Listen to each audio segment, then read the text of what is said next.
হলো তোমার ইমান। ইমান যদি চলে যায় তোর নামাজ রোজা সব বিফলে। ইমান যদি চলে যায় কিসের যাকাত, ইমান যদি চলে যায় কিসের হজ, ইমান যদি চলে যায় এই দুনিয়ার সব বরবাদ। ও আমার পাবনা রাব্বারা তোদের বলে যায় ইমান হলো পৃথিবীর মধ্যে সবচেয়ে মূল্যবান জিনিস। ইমান যদি চলে যায় নামাজ রোজা সব বিফলে। আজকে ক্ষমতার লোভে আমরা কতই না কত পাগল করে গেছি, পাগলামি করা শুরু করেছি। আর ইমানের দাম বেশি, দুনিয়ার সম্পদের দাম বেশি নয়। সারা পৃথিবী যদি একজন মুমিনকে দিয়ে হয়, এই মুমিন সারা পৃথিবী ছেড়ে দিবে, ইমান ছাড়বে না, ইমান ছাড়বে না। যেমন বেলাল ইমান আনার কারণে দুনিয়ার মধ্যে কত শত যন্ত্রণা সহ্য করেছিল, নবীর সাহাবীরা জীবন দিয়ে দিয়েছিল, মুসলমান ওয়াজ করে দাঁত হারিয়ে ফেলেছিল। নবীর ভালোবাসায় ইমানের কারণে কত সাহাবীরা ঘর বাড়ি ছেড়ে দিছে, ইমান আনার কারণে এই দুনিয়ার মধ্যে সন্তান কোরবানি করে দিছে, বিবি তার স্বামীকে কোরবানি করে দিছে, স্বামী তার বিবিকে কোরবানি করে দিছে, শুধু ইমানটা নষ্ট না হয় জন্য। আর এখন বাংলাদেশের মধ্যে আমরা ইমান চোর মুসল্লিরা ইমান একটা চার কাছে ইমান বিক্রি করে দিতেছি। একটা চার কাছে, একটা মুসলমান একটা বিড়ির কাছে, একটা সিগারেটের কাছে ইমান বিক্রি করতেছি। এই অবস্থায় যদি মারা যায় জাহান্নাম হবে তোর 1 নম্বর ঠিকানা। এই জাহান্নাম হবে তোর 1 নম্বর ঠিকানা। যুবক আয়, ফিরে আয়, ফিরে আয়। আরে নিঃশ্বাসের বিশ্বাস নাই, পরবর্তী সময় কি নিয়ামত বয়ে আনতেছে আপনি আমি কেউ জানি না। হয়তো আজকে জীবনের শেষ মাহফিল, আগামী দিন দ্বিতীয় মাহফিলে আমরা বসতে পারবো না, আগামী দিন এই মজলিসে আসতে পারবো না, আর আগামী দিন সূর্যোদয় হবে আপনার জীবনে আমার জীবনে, কেউ বলতে পারি না। ওই কবর কিন্তু ছাড়বে না, ওই কবর নিষ্ঠুর কবর কিন্তু চেহারা দেখে বিচার করবে না। আপনার ইমানের পর বিচার হবে, আমলের পর বিচার হবে। জোরে বলেন ঠিক কিনা?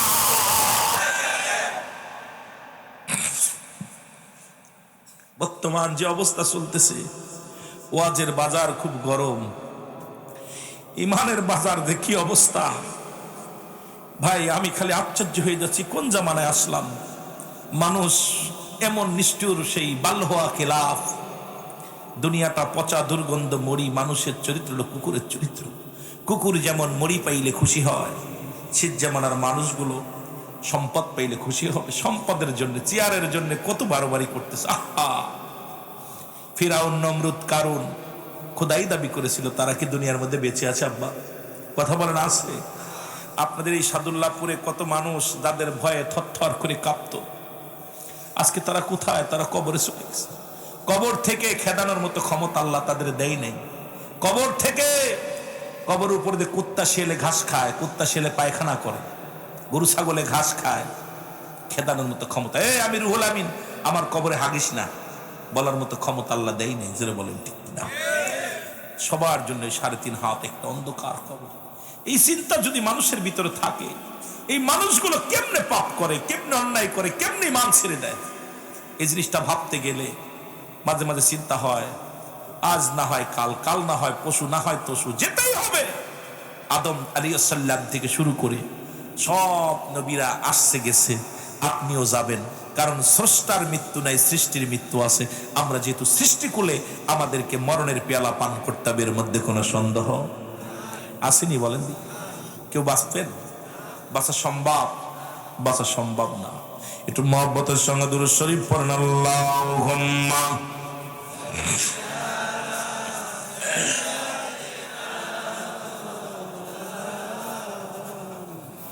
ওয়ালা আলি সাইয়্যিদিনা।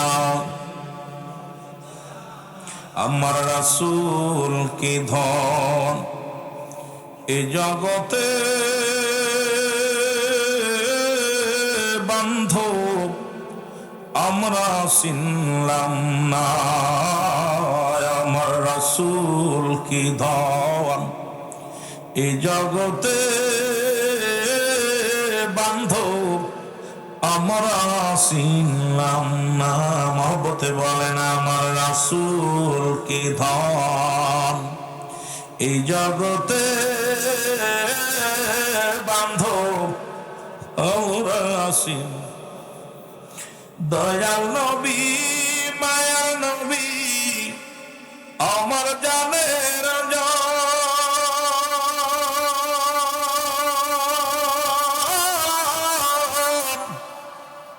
আপনি বিনে কঠিন দিনে কে বাঁচাবে ঈমান।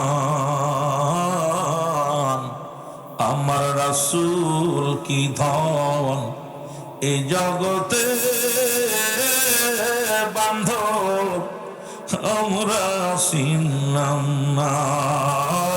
বলেন আমার রাসূল কি ধন, এই জগতে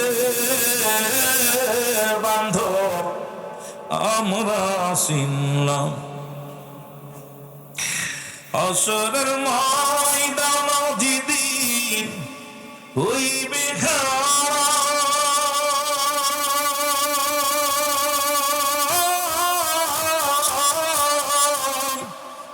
নূর নবীজি কাঁদবেন সেদিন উম্মত বলিয়া। নূর নবীজি কাঁদবেন গো সেদিন উম্মত বলিয়া। উম্মত বিনে কঠিন দিনে, উম্মত বিনে কঠিন দিনে নবী যাইবেন না জান্নাতে। আমার রাসূল কি ধন, আমার রাসূল কি ধন, এই জগতে বান্ধব আমরা চিনলাম না। লা ইলাহা, জবান খুলে আর জোরে লা ইলাহা, মহব্বতে লা ইলাহা, আর জোরে লা ইলাহা। ভাইজান মগার মনের বেদনা আয়গা বুঝাইলে কেউ বোঝে না। বলো মগার আয়গা বুঝাইলে কেউ বোঝে না। আয়রে শোনাইলে কেউ শোনে না। বলো শোনাইলে শোনেন শাহে মদিনা। লা ইলাহা, জবান খুলে জোরে লা ইলাহা,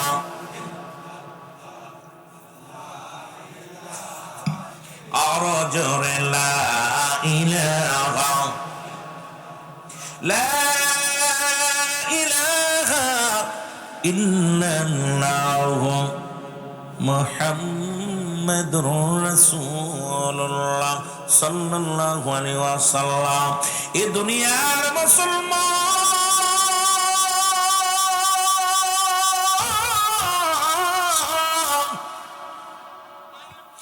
নবীজি কালেমার দাওয়াত দেয় মদিনায়। ওদিকে আবু জেহেলের ষড়যন্ত্র বেড়ে গেল। মক্কা মদিনার নমুসলিমদেরকে হত্যা করা শুরু করলো, বাড়িঘর পুরা জ্বালায়া দেওয়া শুরু করলো, জবরদখল করে জায়গা জমি সব ভোগ করে শুরু করলো। ওরে প্রতিনিয়ত নবীর কাছে খবর আসি, ইয়া রাসূলুল্লাহ ইয়া হাবিবাল্লাহ, আমরা মক্কার মুসলমানেরা সুখে নাই, আমরা মদিনার মুসলমানেরা সুখী নেই। কারণ কাফেরা প্রতিনিয়ত আমাদের নির্যাতন করে, জ্বালাতন করে। এরে মুসলমান শোনো, আপনারা কেউ তো ভারতে যান না। যদি ভারতের বিরুদ্ধে কথা বলে অনেকের কষ্ট পাইবে। ওরে আমি গুনাহগার গিয়েছি, দেখেছি মুসলমানরা কত কষ্টে তাদের জীবন যাপন করে।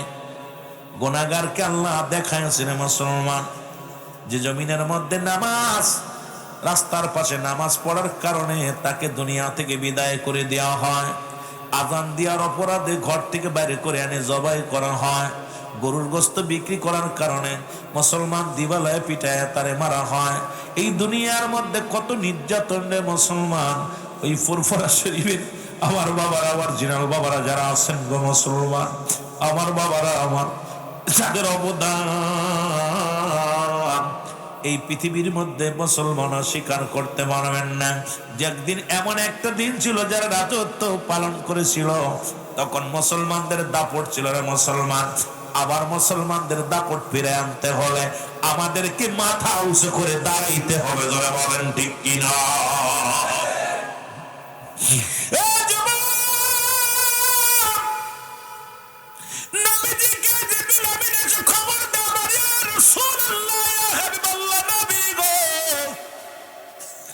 আপনি আর বসে থাকবেন না, বাতিলের বিরুদ্ধে যুদ্ধের ঘোষণা দিছে।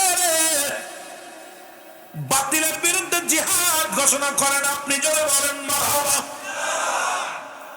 জিবরিল আমিন সংবাদ দিয়ে যায় নবী গো,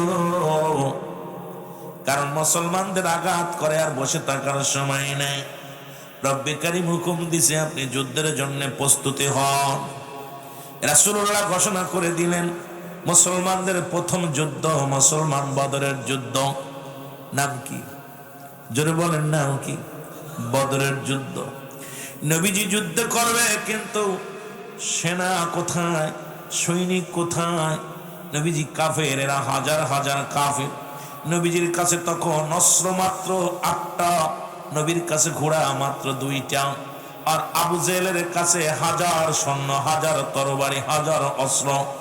ও যুবক, জিবরিল আমিন বলে ইয়া রাসূলুল্লাহ, ইয়া হাবিবাল্লাহ, মুসলমানদের নির্যাতন করে, মুসলমানদের মারে, মুসলমানদের বাড়ি ঘর লুটতরাজ করে নেয় নবী গো, আর বয়া থাকেন না। আল্লাহ রাব্বুল আলামিন হুকুম দিছে আপনি যুদ্ধের জন্য প্রস্তুতি হন। নবীজি ঘোষণা করে দিলেন আমার সাহাবীরা গো, তোমরা প্রস্তুতি হও। এই রমাদান মাসে যে কোনো একদিন হয়তো বাতিলের বিরুদ্ধে জিহাদ করতে হবে। সাহাবীরা মানসিকভাবে প্রস্তুতি নাও, কারণ যে কোনো মুহূর্তে অন্যায়ের সঙ্গে লড়তে হতে পারে মুসলমান। আমার বাবারা, আমার নবীজি যুদ্ধের ঘোষণা করে দিলেন। বাবারা আমার, এরে মুসলমান, তৎকালীন জামানায় আমার নবীর সাহাবীরা কত কষ্ট করে রোজা থাকতো।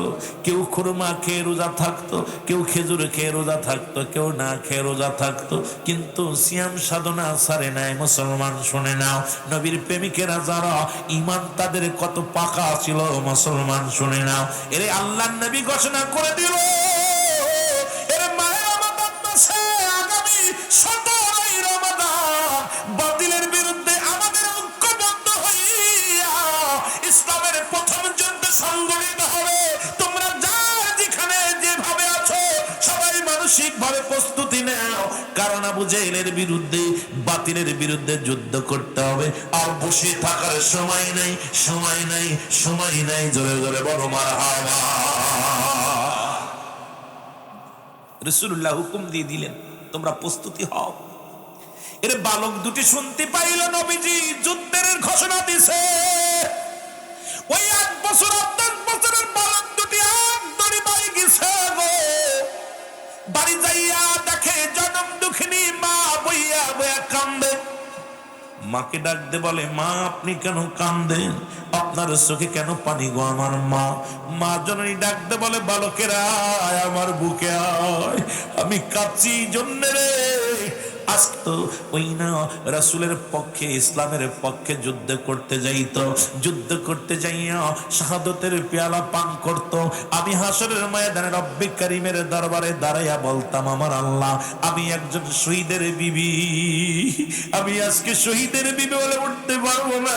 আমার মা বোনেরা যারা ওয়াজ শুনতেছে একটু লক্ষ্য করে শোনো।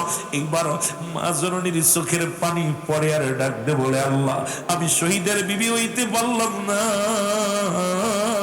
নবী তো বলেছে কোন মহিলা যুদ্ধে যেতে পারবে না, সুতরাং আমিও যেতে পারবো না। সুতরাং আমি কি করব? আমার নবীরে কেমনে সাহায্য করব, ইসলাম রে কেমনে সাহায্য করব? এই জন্য আমি কাঁদতেছি রে বাবা। তোমরা তো ছোট মানুষ, তোমরা যদি বড় হতে তোমরাও শাহাদতের পেয়ালা পান করতে যুদ্ধের ময়দানে যাইয়া আমি আল্লাহর দরবারে দাঁড়ায় বলতাম, আল্লাহ আমি শহীদের মা, শহীদের মা। জোরে জোরে চিল্লায়া বলা যাবে না মারহাবা।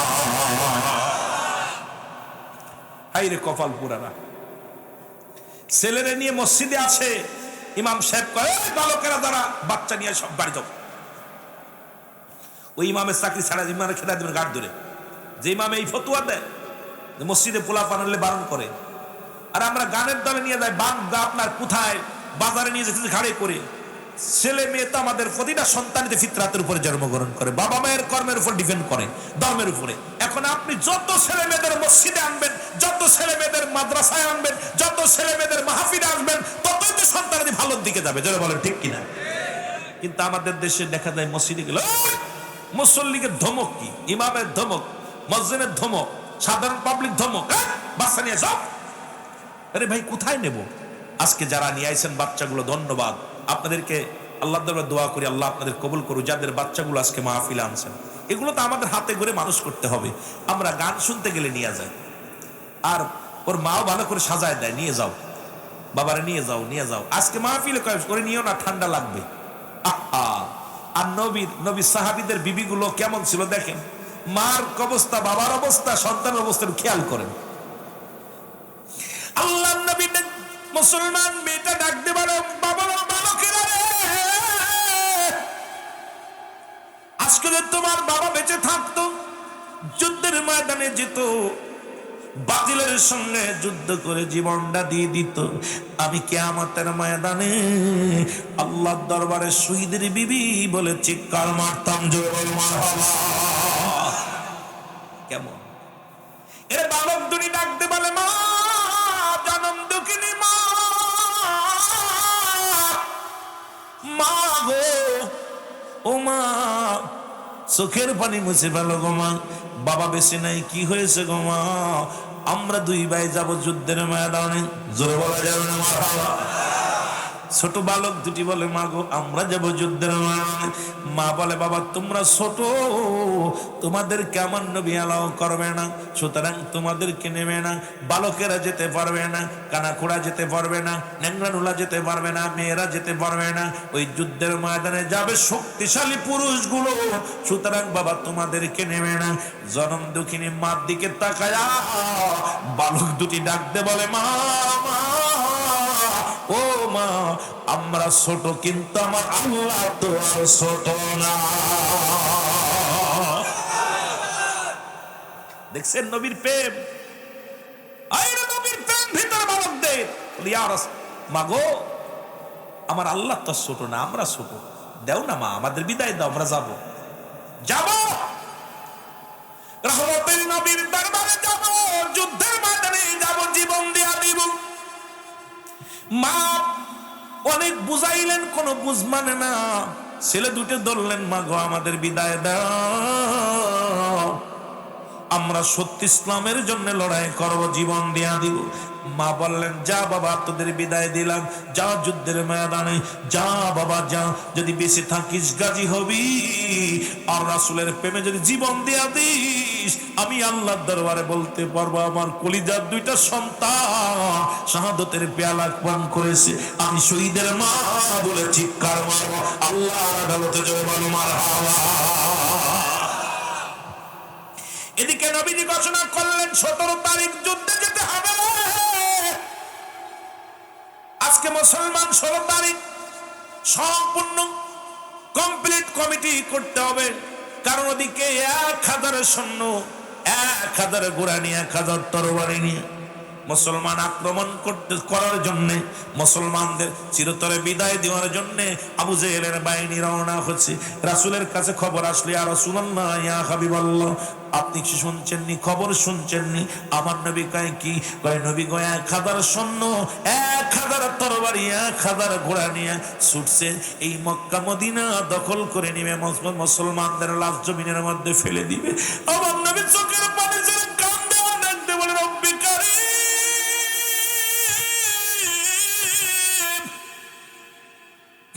তুমি যদি এদেরকে শেষ করে দাও গো, তুমি যদি এই ভাই উম্মতের শেষ করে দাও, আমি দিনের দাম দিব কার কাছে? গুটিমায় সীমিত কিছু মুসলমান, এদের যদি শেষ করে দাও জেলের গোষ্ঠীরা, আমি কার কাছে দিনের দাওয়াত দিব? নবী বললেন, তোমরা তাড়াতাড়ি লাইনে দাঁড়াও, আমি তো এখন ওরা পথের মধ্যে চলে আসছে। নবীজি বললেন, তোমরা যুদ্ধের জন্য প্রস্তুতি নাও। সঙ্গে সঙ্গে দাঁড়ায় গেলেন আমার বাবারা, আমার কানা, লোংড়া, লোলা, বোবা সব কাতার বন্দী হয়ে দাঁড়ায় গেছে, যুদ্ধের ময়দানে যাবে। নবীজি তাকায় দেখে রে, মদিনার ছোট ছোট বালকেরা, কানা, খুড়া, ল্যাংড়া, নোলা সব লাইনে দাঁড়ায় গেছে যুদ্ধের জন্য। জোরে জোরে চিল্লা বলা যাবে না মারহাবা। আমার নবী ডাকতে পারে, সাহাবীরা রে, যুদ্ধের মাঠে আবেগ দিয়ে কাজ হবে না, বাস্তবতা লাগবে। সুতরাং যারা কানা তারা আগেই বাপ, তারা সিলেকশন হবে না। যারা বুবা তারা সিলেকশন হবে না। যারা ল্যাংড়া নোলা তারা সিলেকশন হবে না। বালক যারা তারা সিলেকশন হবে না। নবীজি সরাইয়া দিলেন। দুটি ভাই যুক্তি করে, ওরে মুসলমান শুনে নাও, হযরত মাস রাদিয়াল্লাহু তাআলা, এই দুটি সন্তান মুসলমান শুনে নাও, শুনে নাও আমার বাবারা, আমার এই কলিজার দুটি সন্তান, 8 বছর 10 বছরের বালক দুটি, দুই ভাই যুক্তি করে, ভাই রে, রোজ নবীজি বলছে বালকদের নেবে না, সুতরাং আমার বয়স 10, তোর বয়স 8, আমাদের দুইবার এক ভাই যুদ্ধের ময়দানে যেতে পারবো না। দুটি ভাই প্রতিজ্ঞা করেছে আবু জাহলকে মারবে। এখন যদি যেতে না পারি, আবু জাহলকে কেমনে মারবো? মারাও তো সম্ভব হয় না। ছোট ভাই যুক্তি দেয়, বড় ভাই রে, যেহেতু রাসূলুল্লাহ মাপ দিতেছে, সৈন্য নিতেছে মেপে মেপে, ওই দেখো একটা বড় পাথর, ওই পাথরটার উপরে যে তুমি দাঁড়াও, দেখবে তুমি লম্বায় ঠিক হয়ে যাবা। আর আমি পিছনে দাঁড়াইলাম, দুই ভাই এক জায়গা দাঁড়াবো না। দুই ভাই যদি এক জায়গা দাঁড়ান, দুই ভাই বাদ পড়ে যাবো। সুতরাং তুমি আগে সিলেট হও, তারপরে আমি দেখবো। দুই ভাই যুক্তি করে দাঁড়াইলেন। নবীজি মুসলমান সৈন্য নিতে লাগলেন, মাপ দিয়ে দিয়ে নিতে লাগলেন। যা দেখেন 10 বছর বালকের কাছে যাই, আরে আমার নবীজি মাথায় হাত দিয়ে কয়, বাবা তুমি লাইনে দাঁড়াইছো কেন? হুজুর যুদ্ধে যাব। সুবহানাল্লাহ। নবী কয়, তুমি ছোট্ট মানুষ, তুমি বালক মানুষ, বাড়ি যাও, তোমার মার খেদমত করো, বাবার খেদমত করো। বালক বালক, হুজুর মা তো, বাবা তো আগেই বিদায় হয়ে গেছে, মার থেকে বিদায় আনছি, মা যুদ্ধের অনুমতি দিছে। নবীজি কয়, বাবা রে, তোমার মার খেদমত করো। কয়, ইয়া রাসূলুল্লাহ, ইয়া হাবিবাল্লাহ, মা হুকুম দিছে আমরা যুদ্ধে যাব। নবী কয়, তুমি ছোট মানুষ, তুমি যাও, তুমি মাফে হবা না, তুমি ওখানে দাঁড়াইছো কেন? কয়, নবী গো, আপনি মাপ দেখেন, হাত দেন। নবীজি হাত দিলেন। কয়, বাবারে, তুমি তো মাফে মাফে মাফ এখানে দাঁড়াইছো, তুমি পাতলে কি? কয়, নবী গো, আমি মাফে হওয়ার জন্য এখানে দাঁড়াইছি, হুজুর আমারে মাফে নিতে হবে। জোরে জোরে চিল্লায়া বলেন মারহাবা। নবী কয়, বালক তুমি এখানে পাতলে উঁচু জায়গা দাঁড়াইছো, হুজুর মাফে হওয়ার জন্য দাঁড়াইছি, যুদ্ধে যাবো। নবী কয়, তুমি ছোট মানুষ, যাও। কয়, না হুজুর, আমি যুদ্ধে যাবো, আমার নিতে হবে। নবীজির কাছে অনেক দাবি করি, ইয়া রাসূলুল্লাহ, আমাকে নিয়ে যান, আমাকে নিয়ে যান, আমি তো মাফে হওয়ার জন্য, দেখেন না মাপ দেয়, আমি ঠিক আছে। কয়, একটু নিচেই দাঁড়াও। কয়, হুজুর মাফে হওয়ার জন্য তো উঁচু জায়গা দাঁড়াইছি, কথা বুঝেন না? নিচে জায়গা দাঁড়ালে তো মাফে হইব না, উঁচু জায়গা দাঁড়াইছে। নবী কয়, যা তুই সিলেট। সুবহানাল্লাহ বলেন না? নবীজি এটা সিলেক্ট করছে। রাসূলুল্লাহ সিলেক্ট করলেন। ছোট ভাই দূর থেকে দেখে, বড় ভাই যেহেতু সিলেক্ট হয়ে গেছে, একটা উপায় হবে, আমিও যুদ্ধে যেতে পারবো। নবীজি মাপতে মাপতে মাপা শুরু করলেন। মাপতে মাপতে যা দেখে রে মুসলমান শুনে না, এবার ছোট ভাইয়ের কাছে আসলেন। আয়েশা নবী মাথার পরে হাত দিয়া কয়, বালক রে, তুমি এখানে দাঁড়াইছো কেন? কয়, যুদ্ধে যাব। বাড়ি যে কইন, বাড়ি যে জোরে কইবেন, বাবিরে শুনাইবেন সুবহানাল্লাহ। এটা জোরে বলেন না সুবহানাল্লাহ। নবীজি কয় বালক তুমি দাঁড়াইছো কেন? হুজুর যুদ্ধে যাব। কয় তুমি বাবা ছোট মানুষ, বাবা যাও তুমি বাড়িতে তোমার মার খেদমত করো। কয় হুজুর মার থেকে বিদায় নিয়েছি, সুবহানাল্লাহ, মার থেকে বিদায় নিয়েছি, আপনি মারা যুদ্ধে নেন। কয় বাবা তুমি ছোট মানুষ, বয়স কত? 8 বছর। কয় হুজুর 8 বছর? নবী কয় 8 বছরের বালক তুমি যেতে পারবে না যুদ্ধে, যাও ছোটকে যাওয়া যাবে না যুদ্ধে, যুদ্ধের ময়দানে অস্ত্র চালাইতে হবে, ঘোড়া চালাইতে হবে, ও শত্রুর সঙ্গে মোকাবেলা করা লাগবে, তুমি ছোট মানুষ, তুমি যাবে কেমনে? কি আর রাসূলুল্লাহ ও যে ওইটা নিছেন না? কয় হ ওইটা আমার বড় ভাই, মাত্র 10 বছর বয়স। সুবহানাল্লাহ, আর একটু জোরে, ওইটার বয়স কত? আরো জোরে কোন? কয় বছর? 10 বছর। হুজুর ওর বয়স 10 বছর, আমার চাইতে মাত্র 2 বছরের বড়, ওরে নিছেন, আমরা নিবেন না? কয় বাবা ও তো একটু মাফে হওয়ার জন্য উঁচু দেখা দাঁড়াইছে, এই জন্য মাফি হয়েছে। কয় হুজুর ওর মাফি হইলে হুজুর ওরে নিছেন, আমার নিতে হইবে হুজুর। নবীজি কয় না তুমি ছোট মানুষ, যাও। ইয়া রাসূলুল্লাহ আমাকে একটা সুযোগ দেন। কয় কি সুযোগ নিবা? কয় হুজুর যুদ্ধের ময়দানে তো শক্তি লাগবে। কয় হ। কৌশল লাগবে? কয় হ। কয় নবী গো আমার বাইর লগে আমার একটু কুস্তি ধরার সুযোগ করে দেন, আমি যদি আমার বাইর লগে কুস্তি ধরে জিতি তাহলে কি আমার নিবেন? সুবহানাল্লাহ কইতে নিবেন? বালক কেমনে করে হুজুর আমার নিবেন? নবী মিসকে হাসে, বালকের কথা হই না। নবীর প্রতি ভালোবাসা, ইসলামের প্রতি ভালোবাসা কারে বলে? আর আমরা এই যে ওই যে উঠে হাঁটা দিচ্ছে, ওরাও খুব ভালোবাসা, ওদের ডায়াবেটিস ধরছে, কথা বুঝেননি? ডায়াবেটিস ইসলামের জন্য ভালোবাসা যাদের আছে, আর জীবন দিয়া বয়া থাকবো, তোর এখন ঠিক কিনে ডায়াবেটিস ধরছে। বালক কয় হুজুর আমার একটা সুযোগ দেন। নবী কয় সুযোগ বাবা তুমি বাড়ি যাও না, মার খেদমত করো। কয় হুজুর মার থেকে বিদায় আনছি হুজুর, আপনি নেন না আমারে। কয় ঠিক আছে যাও, কুস্তি ধরছে। 2 ভাই যায়া নবীজি দেখে দাঁড়ে, 2 ভাই বড় বাড়ির সামনে দেখো, ভাই তুই আমার সাথে বয়স 2 বছরের বড়, তোর গায়ে বল বেশি, তুই যদি আমার ধরিস আমি কি পারবানে? পারবার না, সুতরাং ভাই আমার যুদ্ধে যেতে হবে, আমার নিয়ে যাও ভাই। প্রতিজ্ঞা করছে 2 ভাই মিলে মারবা বুঝেল রে, আমার নবীরে কষ্ট দিছে, ভাই রে আমার নিয়ে যাস, আমার থুয়ে যাস না। বড় ভাই রে কাকুতি মিনতি করে ছোট ভাই করছে, ভাই আমার থুয়া যাস না, তুই একা যাস না, আমার নিয়ে যাবি, তুই খালি আমার শুধু ধরবি, আমি তোর ধাক্কা দিয়ে ফেলে দিয়া জিতে যাবো, আমার নবী আমার নিব, যেহেতু শক্তি পরীক্ষা হচ্ছে। মারহাবা বলেন না? নবীজি দূর থেকে খালি হাসতেছে, দেখা 2 ভাইয়ের খেলা দেখতেছে, কথা কইতেছে, চোখি কথা হচ্ছে 2 ভাই। ছোট ভাই বড় ভাইরে বুদ্ধি দিচ্ছে, ভাই তুই খালি আস্তে ধরবি। 2 ভাই ধরছে, এখন ছোট ভাই বড় ভাইরে আস্তে ধরছে, বড় ভাই যায় আস্তে ধরছে, ছোট ভাই ধাক্কা দিয়ে ফেলে দিয়ে বুকের পর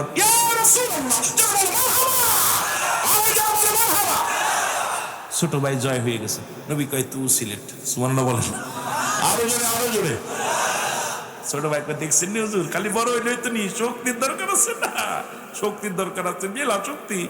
নবী বোঝে নাই, নবী শক্তি বোঝে আবেগ দিয়া, পাগল 2টা আরে নবীর প্রেমে জীবন দেওয়ার জন্য কত প্রস্তুতি, নবীর জন্য জীবন দিব, ইসলামের জন্য জীবন দিব। আর আমরা একটু শীতের রাত্রে নামাজ পড়ি না, ফজর রক্ত ঘুমের টুটি না, জোর রক্ত আসি, আসর রক্ত যাই না, মাগরিবের পানি ছানার ভয়তে পশ্চিম হই না, জোরে বলে ঠিক কিনা? আহা জীবনটা কেমন দেখেন না নবী সাহাবীদের, নবীর পাগলগুলো যুদ্ধের ময়দানে নবীজি গুনলেন মাত্র 313 জন। কয়জন? কথা বলে না রে, 313 জন। বদরের যুদ্ধের সৈন্য কত? 313 জন। তার ভিতরে বালক 2টা আছে। নবীজি বসে আছেন, দাঁড়ায় আছেন পেরেশানিত, কারণ অসংখ্য কাফেরেরা অস্ত্র শস্ত্র নিয়ে আসতেছে, আর 313 জন নিয়ে ওদের সামনে টিকা কঠিন হয়ে যাবে। রাসূলুল্লাহ হাত উঠায় কাঁদতেছে, আল্লাহ ও আমার আল্লাহ, এদের যদি শেষ করে দেয়, বাতিলেরা যদি শেষ করে দেয়, আমি দিনের দাওয়াত দিব কারে? আল্লাহ আল্লাহ আমি এদেরকে নিয়ে সংগ্রাম করবো, আল্লাহ তুমি শক্তি দাও। অস্ত্র হলো কয়টা? 8টা। মনে আছে অস্ত্র কয়টা? আর তরবারি কয়টা? 8টা। ঘোড়া 2টা। কয়টা ঘোড়া? 2টা। আর অস্ত্রের সংখ্যা মাত্র 8টা। এইটা হলো পুঁজি, আর 313 জন সৈন্য হলো পুঁজি। কয়জন? 313 জন। বলেন দি আপনার এতগুলো মানুষ আমি একা, আপনারা ধরলে আমি কি একটা সিমটি করে পাবে ভাগে? সব শেষ না? 313 জনে 1000-এর লগে পারবো? নবীজি কাঁদতেছেন, জিবরিল আমিন সালাম দেয়া, হাবিবাল্লাহ আপনি এত ঘামছেন কেন, পরেশানি তো কিসের? নবীজি বলতে, জিবরিল তুমি কি ওহী নিয়ে আইছো? বলে না হুজুর ওহী নিয়ে আসি নাই, আপনার কাছে আইছি। কয় কেন? কয় হুজুর ওরা তো প্রায় সীমানা অতিক্রম করে ফেললো, এখন তো যুদ্ধ শুরু হয়ে যাবে। ইয়া রাসূলুল্লাহ ইয়া হাবিবাল্লাহ আপনি প্রস্তুতি নিতে বলেন, প্রস্তুতি নিয়ে চলতে বলেন। নবীজি বলে আমার সৈন্য হলো মাত্র 313 জন, এদেরকে নিয়ে আমি ওদের সঙ্গে কেমনে লড়াই করবো? অস্ত্র নাই, সৈন্য নাই, কি করবো? আমার নবীজি কাঁদতেছে, আল্লাহ আল্লাহ আমার সাহায্য করো। সাহায্য করনেওয়ালা কে? জোরে বলেন কে? আল্লাহ রব্বুল আলামিনের কাছে সাহায্য চাইতেছে। জিবরিল কয় হুজুর টেনশনের কোনো কারণ নাই, আমাকে আল্লাহ পাঠাইছে 3,000 সৈন্য নিয়ে আমি চলে আসছি। সুবহানাল্লাহ বলেন। আরো জোরে, আরো জোরে। নবী গো আমাকে মাত্র 1,000, 3,000 সৈন্যের হাতে তরবারি অস্ত্র শস্ত্র সহকারে এদের কমান্ডার বানায় আল্লাহ পাঠাইছে আমারে। আমি 3,000 সৈন্য নিয়ে আপনার পাশে আসি, আরো 5,000 সৈন্য আল্লাহ পাক প্রস্তুতি করে রাখছে, আপনি চাইলেই ডাক দিলে চলে আসবো। সুবহানাল্লাহ বলেন না। নবীজি তাকায় দেখে অসংখ্য ফেরেশতারা ময়দানে, এইরকম অসংখ্য ফেরেশতারা ময়দানের মধ্যে, সব তো একদম সব যুদ্ধের সরঞ্জাম গায়, একদম কাফেররা দূর থেকে দেখে কিরে আরে 313 জন শুনলাম মুসলমানদের সৈন্য, এখন দেখি পুরো মাঠ ওদের দখলে, গরো এত ঘোড়া পেলো কই, হাতি পেলো কই, এগুলো পেলো কই, ওদের তো আগেই অবস্থা খারাপ, সব ভয় পেয়ে গেছে। কাফেররা তো চিন্তা করে মুসলমানরা কি করলো, ঘটনাটা কি, ঘটনাটা কি। নবীজি বললেন যুদ্ধ শুরু করো। এদিকে আল্লাহ পাক পাঠাইলো কয় হাজার, মোট পাঠাইছে 8,000। কয় হাজার? 8,000। 8,000 3,000 পাঠাই দিছে, আর বাকি 5,000 একদম গোডাউনে প্রস্তুতি রাখছে, যদি লাগে লাগলে ডাক দিলাই তো। ফেরেশতা কয় হুজুর আজকের কমান্ডার আমি, ভয়ের কোনো কারণ নেই, পাশে আপনি, শরীয়তের যত সৈন্য আছে এদের কমান্ডার আপনি, আর এই যে বাতিনি যে ফেরেশতাদের কমান্ডার এটা আমি, সুতরাং যুদ্ধ তুমুল আকারে লাগবে, লাগাও। যুদ্ধ শুরু হয়ে গেল, জোরে বলেন মারহাবা, আরো জোরে বলেন মারহাবা। যুদ্ধ শুরু হয়ে গেল, ওদের কাফেরদের মারা গেল 70 জন, বন্দী হলো 70 জন, আর মুসলমানদের শাহাদত বরণ করলেন মাত্র 14 জন। কয়জন? জোরে বলেন কয়জন? 14 জন শাহাদতের পেয়ালা পান করলো। আমার বাবারা গভীর মনোযোগ, আমার আর 2টা বালক ঘুরতেছে রাস্তা দিয়া যায়, যুদ্ধের ময়দানে খালি দৌড়াদৌড়ি করতেছে, আর এরে জিগায় ভাই আবু জেল কিডা, আবু জেল কই, আবু জেল কে আর বা, আবু জেল আমার দরকার। 2 ভাই খুঁজতেছে, খালি তন্ন তন্ন করে খুঁজতেছে মানুষের ভিতরে, এত ভিড়ের মধ্যে খুঁজে পায়। একজন কইছে ভাই আবু জেল কই, আবু জেল ওই যে ওই সাদা ঘোড়াটা, ওই ঘোড়ার উপরে বয়ে আছে, ওইটাই আবু জেল। 2 ভাই দৌড়াইছে তরবারি 2টা নিয়ে যায়, ছোট ভাই বড় ভাই 2 পাশে দাঁড়াইয়া বারবার সোয়া কোপ দিতে যায়, কিন্তু কোপ দিব কেমনে, ওই ঘোড়ার পায়ের নিচে পড়ে আছে 2 ভাই। ছোট ভাই 8 বছর আর 10 বছরের বালক, তো ঘোড়ার নিচেই পড়ে থাকবো। 2 ভাই বারবার তরবারি চালাইতেছে, কিন্তু কোপ দিব কেমনে, ওর তো সোয়া পায় না। 2 ভাই চিন্তা করে আইলাম তো নিয়ত করে মারবো, কিন্তু কেমনে মারি, সোয়া তো পাই না, বড় বিপদ না। ছোট ভাই কয় ভাই আমি পিছে দাঁড়ালাম, তুই সামনে দাঁড়া, সামনে থেকে ঘোড়ার পা কেটে দিবি, পা কেটে দিলে ঘোড়া পড়ে যাবে, আর এই পিছনটা আমি ছেড়ে দেবো। মারহাবা বলেন না। দেখেন না নবীর দুশমনরা কেমনে মারে। নবীর দুশমন আবু জেলরা মারার জন্য ছোট ভাই যুক্তি দিয়া এক পিছনে তরবারি নিয়ে দাঁড়ায় আছে, বড় ভাই সামনে থেকে ঘোড়ার পায়ের মধ্যে কোপ দিছে, ঘোড়া যেই পড়ে গেছে, আর পিছন থেকে ভাই ডানার ঝাইরা দিছে কার ঘাড়ের মধ্যে, জোরে বলেন না মারহাবা, আরেকটু জোরে বলেন মারহাবা। এদিকে আবু জেলের সন্তান ছেলে এই বদমাইশটা পিছন থেকে আইয়া ছোট ভাইয়ের হাতের মধ্যে মারছে এক কোপ, কোপ মারলে হাতটা কাইটা গেছে পুরোটা, সামান্য একটু চামড়াটা বেঁধে আছে, চামড়াটা ঝুলতেছে এরকম। আর ইয়া রাসূলুল্লাহ বলে ছেলের বালক 8 বছরের বালকটা কাঁদতেছে, ইয়া রাসূলুল্লাহ ইয়া হাবিবাল্লাহ আমার হাতটা ডিস্টার্ব করে। উনি ডান হাতের তরবারিটা বাম হাতের মধ্যে নেছে, নিয়ে আবু জেলের উরতের মধ্যে কোপ শুরু করছে, আর এই হাতটারে পাততলে দিয়া টান মেরে ছিঁড়ে টান দিয়ে ফেলে দিয়া বলে, ইয়া রাসূলুল্লাহ আমার হাতের দরকার নেই, আমি শাহাদাতের আল্লাহ কবুল করব, তামান্না আমার জীবনে আমি শহীদ হব, আমার নবীর গায়ে 10 কথা দিব, বলেন মারহাবা। আমার ভাইয়েরা বন্ধুরা আমার, এদিকে 2 ভাইকে শহীদ করে দিলেন জমিনের মধ্যে। আমার রাসূলুল্লাহ রাসূল পাক সাল্লাল্লাহু আলাইহি সাল্লাম যখন ওই শহীদের লাশগুলো একত্রিত করা হলো, মুসলিম মিল্লাতের লাশগুলো, আমার নবী বালক 2টার লাশ নিয়ে চোখের পানি ছেড়ে কাঁদতেছে। আমার নবী চোখের পানি ধরে রাখতে পারে নাই। ওদিন সাহাবীদেরকে বলো আমার সাহাবীরা দেখো তাকায়া, ওদিন ওই বালক 2টি আমি আমি নবীর কত ভালোবাসে, আমি নবীর জন্য জীবন দিয়া গেছে, আমি নবীর জন্য এই 8 বছর 10 বছরের বালক, যার মা দুনিয়ায় বাবা ছিল না মা ছিল, যার মা সন্তান 2টি কুরবানি করছে ইসলামের জন্য, আর আমাদের সন্তান কুরবানি করতে পারি না, আমরা নবী রাসূল আল্লাহর নবীর পথে চালাইতে পারি না, আল্লাহর দ্বীনের পথে চালাইতে পারি না, আমরা কি জবাব দিব আল্লাহর দরবারে? আল্লাহর দরবারে জবাব আমরা দিতে পারবো না, জোরে বলেন ঠিক কি না। আমার রাসূল চোখের পানি ছেড়ে সেদিন কেঁদেছিল আউমাউ করে। বালক 2টার লাশ আমার নবীজি হাত দিয়ে ধরে আর কান্দে, আইরে বালকেরা তোরা আমি নবীর এত ভালোবাসিস ও মদিনার বালকেরা রে, আমি নবীর জন্য তোরা প্রাণ দিয়ে দিলি, আজকে প্রমাণ করলি আমি নবী তোদের জান মালের চাইতে আমি নবীর ভালোবাসা তোদের কাছে অনেক বেশি। আমার নবীর প্রমাণ আজকে আমার ভাইরা সুন্নি ভাইরা আমরাও জীবন দিয়ে প্রমাণ করে দিব, আমরা জান মালের চাইতে আমার নবীর প্রেমের দাম বেশি। জোরে বলেন ঠিক কিনা, আরো জোরে বলেন ঠিক কিনা। এর নবতের সঙ্গে দুরূদ শরীফ পড়ুন আল্লাহুম্মা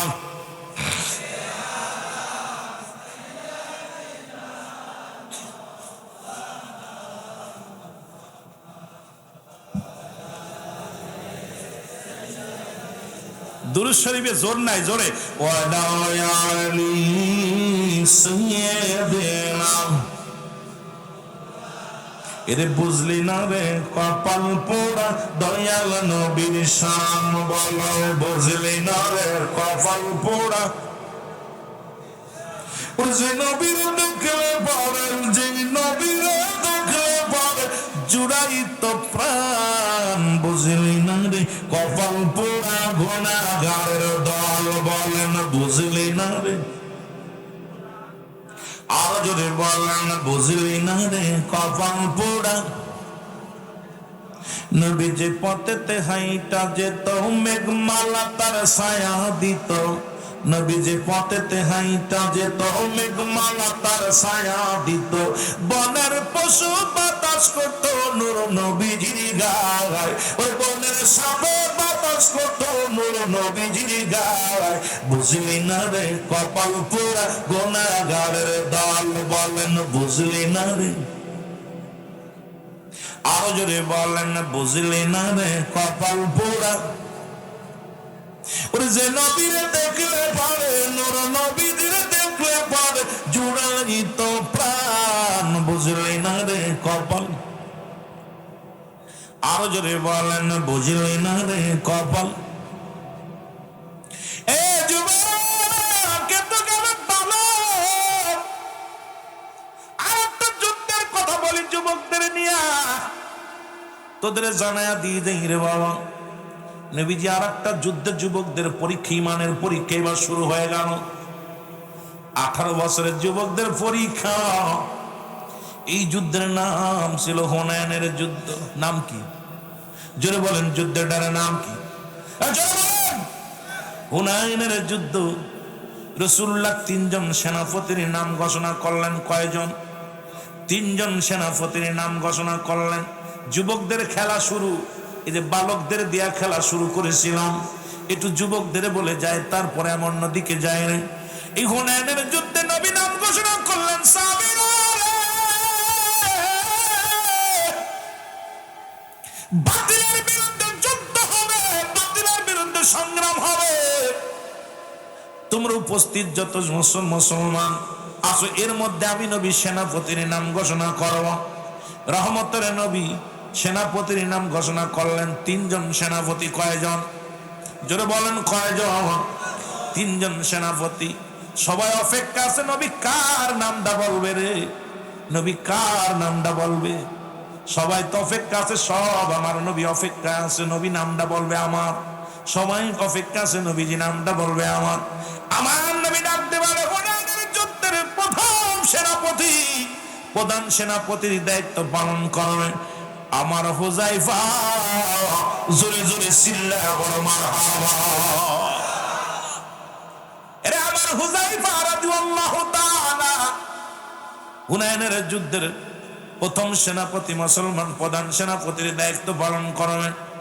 মুসল্লিরা বলে হুজুর আপনি যার নাম বললেন এ তো আজকের মজলিসে নাই, আজকে বিকেলে তো তার বিয়ে, মক্কা মদিনার সব চাইতে সুন্দরী নারীর সঙ্গে তার বিয়ে হবে। ভালো করে শোন রে যুবক, ভালো করে শোন, একটু দিলের কান্ডা দিয়া শোন। ওরাও নবীর সাহাবা ছিল, নবীর পাগল ছিল, আমরাও নবীর পাগল। ডাকতে বলে আমার নবী বলে কি বলতে চাও? বলে হুজুর হুযায়ফা তো লোকজন নিয়ে বিয়ে করতে গেছে, মক্কা মদিনার সবচেয়ে সুন্দরী নারীর সঙ্গে বিবাহ হবে। আমার নবীজি ও মুসলমান একটা পত্র হাতের মধ্যে নিয়ে লিখে দিলেন। নবী লিখলেন হুযায়ফা রে আগামীকাল ফজরের নামাজ বাদে রে হুযায়ফা, হুনাইনের যুদ্ধের সৈন্য সব রওনা দিবে রে হুযায়ফা। আমি তোমার নাম হুনাইনের যুদ্ধে 1 নাম্বার সেনাপতির নাম ঘোষণা করলাম রে হুযায়ফা। ইতি তোমার নবী রাহমাতাল লিল আলামিন। জোরে জোরে চিল্লা করা যাবে না মারহাবা। আরে প্রেম যদি করবি রে মন, বলো প্রেম যদি এর সবসে জন্মদিনায় তোরা সব আমার দিনের রাসূল যেই দেশে ঘুমায় আমার মায়ার নবী। যুবকেরা, পরীক্ষা শুরু হয়ে গেছে, এখন যুবকেরা লাগতে হবে আল্লাহর নবীর প্রেমিক দেখাইতেছি একটু প্রমাণ। এরে তোরা দেখলে ছবি পাগল হবি, দেখলে ছবি ওরে কাঁদবি বসে নিরালায়, তোরা কাঁদবি বসে। আমার দয়াল নবী যেই দেশে ঘুমায় আমার মায়া। আরো জোরে জোরে বলেন প্রেম যদি করবি রে মন, বলো প্রেম যদি করবি রে মন, সবসে জন্মদিনায় তোরা সব আমার দয়াল নবী যেই দেশে ঘুমায় আমার মায়া। ও তোরা দেখলে সবই পাগল হবি। আমাদের ইসলামের দুনিয়ার মানুষ শোনো, যারা তোমরা ইউসুফ আলাইহিস সালামকে দেখে হাত কেটে ফেলেছিলেন, দুনিয়ার মানুষ শোনো, ওই জামানার মানুষ যদি আমার নবীর রূপ দেখতো, আমার নবীর নূর চেহারা দেখিয়া তারা কলিজা কেটে ফেললো, টের পেত না। কারণ এমন নূর, এমন নিয়ামত আল্লাহ তারে দিছে, যার নূরের তাজাল্লির প্রশংসা করে আমি শেষ করতে পারি না। জোরে বলেন মারহাবা। ও তোরা দেখলে ছবি পাগল হবি, দেখলে ছবি ওরে কাঁদবি বসে নিরালায়, বালকাত আমার দয়াল নবী যেই দেশে ঘুমায় আমার দয়াল।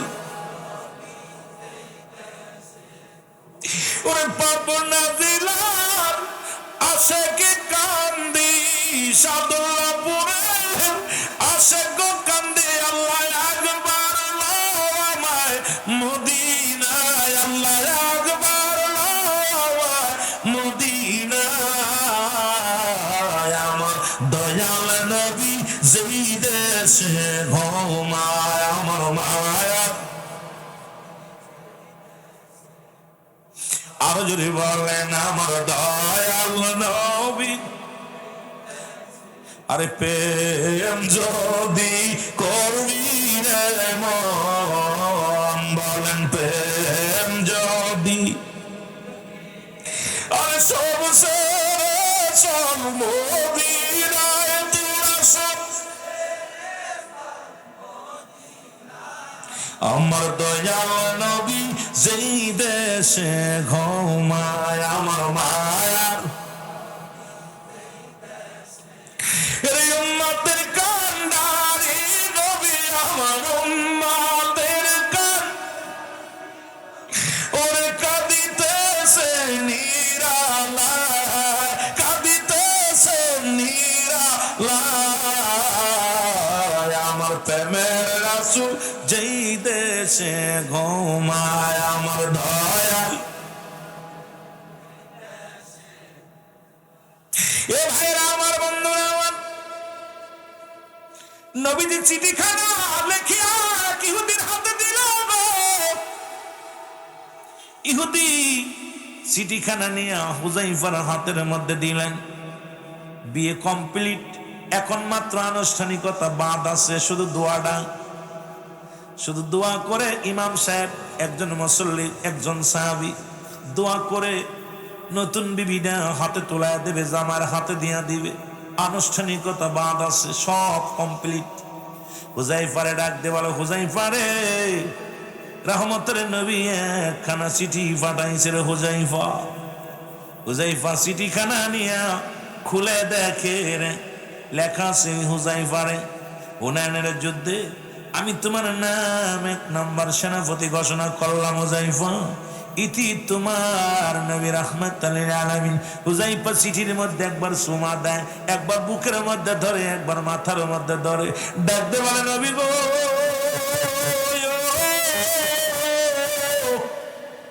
আগামীকাল ফজরের নামাজ বাদে হুনাইনের যুদ্ধে যেতে হবে নবী গো।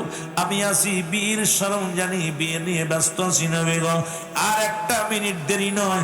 ওর সঙ্গে সঙ্গে হুজাইফা ডাক দে বলে ভাইরা রে, তোমরা থাকো, আমি রওনা দিলাম। সবাই বলে হুজাইফারে সবে মাত্র বিয়ে হলো, তুমিও তোমার বিবিরে দেখো নাই, বিবিও তোমার দেখে নাই, একটু দাঁড়াও, একটু দাঁড়াও, একটু দাঁড়াও, দেখি না ওরে। হুজাইফা কয় না না না না, একটু সময় আমি দিতে পারবো না, কারণ আমার নবী রাহমাতুল লিল আলামিন আমারে ডাকছে রে, আগামীকাল যুদ্ধের ময়দানে যেতে হবে রে, হুনাইনের যুদ্ধে যেতে হবে রে।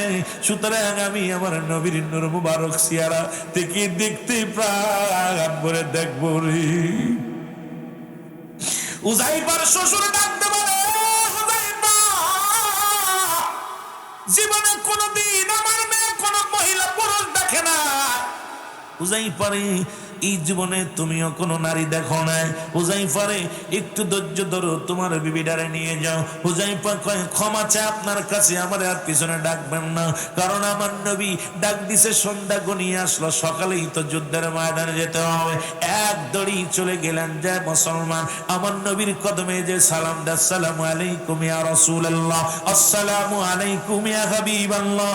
নবী কয়, আলাইকুম আসসালাম। হুজাইফা তুমি আইছো? আমার নবী বলেন, হুজাইফারে তুমি আইছো? হুজাইফা বলে, হুজুর, গোলাম আপনার কদমের মধ্যে হাজির হয়ে গেছে। আমার নবী বলে, হুজাইফারে, যুদ্ধের সরঞ্জানি গুছায় নাও, আগামীকাল ফজরের নামাজ বাদে কাফেলা সারা হবে। হুজাইফারে 1 নম্বর সেনাপতি আমি তোমারে বানাইছি। হুজাইফা বলে, ইয়া রাসূলুল্লাহ, ইয়া হাবিবাল্লাহ, আমি মানসিক শারীরিক সব দিকে প্রস্তুতি নিয়ে আসি গো নবী। ফজরের আযান হয়ে গেল। ও আমার বাবার, অনেক লম্বা বড় আলোচনা, এত বড় লম্বা করতে গেলে সময় নষ্ট হয়ে যাবে আপনাদের। ফজরে আযান হলো, মুসলমান দয়াল নবী রাসূল আকরাম সাল্লাল্লাহু আলাইহি ওয়াসাল্লাম ইমামতি করলেন। ইমামতি করে দোয়া করেন। নবীজি মুসলমান ফজরের নামাজ এবং মুসলমান ঈশার নামাজ বাদে, মুসলমান এবং আসরের নামাজ বাদে নবী সাহাবীদেরকে নিয়ে মাঝে মাঝে একটু বসতেন, আলোচনা করতেন। এবার নবীজি ঈশা আছে, এর মধ্যে 3টা সিটি, হুজাইফার 3টা সিটি আসলেন। একটা প্রথম সিটি আসলেন, চিঠির মধ্যে লেখা আছে, আমার প্রাণের স্বামী, আমি জানি আপনি নির্ঘাত হুনাইনের যুদ্ধে আপনি শাহাদাতের পেয়ালা পান করবেন। ও আমার স্বামী, যে আল্লাহর নবী আপনারে প্রথম সেনাপতি বানাইছে, ও আমার স্বামী, প্রধান সেনাপতি আপনি, কারণ আপনার পরে আরো 2 জন আছে গণ আমার স্বামী। ইতিপূর্বে যত যুদ্ধের ময়দানে আমার নবী 1-এর অধিক সেনাপতির নাম ঘোষণা করেছে, তারাই তো শাহাদাতের পেয়ালা পান করেছে। এর মধ্যে আমার বুঝতে বাকি নাই, স্বামী রে, আপনি দুনিয়ার মায়া ছেড়ে চলে যাবেন। আমি জীবনে কোনোদিন কোন পুরুষকে দেখি নাই রে স্বামী, একটু আসেন, আপনাকে আমি প্রাণ ভরে দেখবো, আপনাকে একটু নয়ন ভরে দেখবো রে আমার স্বামী, আমি আপনাকে একটু প্রাণ ভরে দেখবো আমার স্বামী। হুজাইফা লিখে দিলেন, বিবি রে, ও বিবি, আমার আর তুমি পিছনে ডাইকো না, কারণ আমারে আর তুমি প্রেমের জালে ফাঁসায় না রে বিবি। যতক্ষণ পর্যন্ত তোমার কাছে যাব আমি, ততক্ষণ আমার মায়ার নবীর চেহারা দেখে আমি প্রাণ জুড়াইব। সাদ মেটে না, সাদ মেটে না, নবীর রোজা দেখে কি উপমা দিব আমি আমার মুখে। সাদ মেটে না, সাদ মেটে না, নবীর রোজা দেখে। হাজী ভাইদের জিগাইলে হাজী ভাইরা বলবে, যত দেখি ততই মজা লাগে, জোরে বলেন ঠিক কিনা?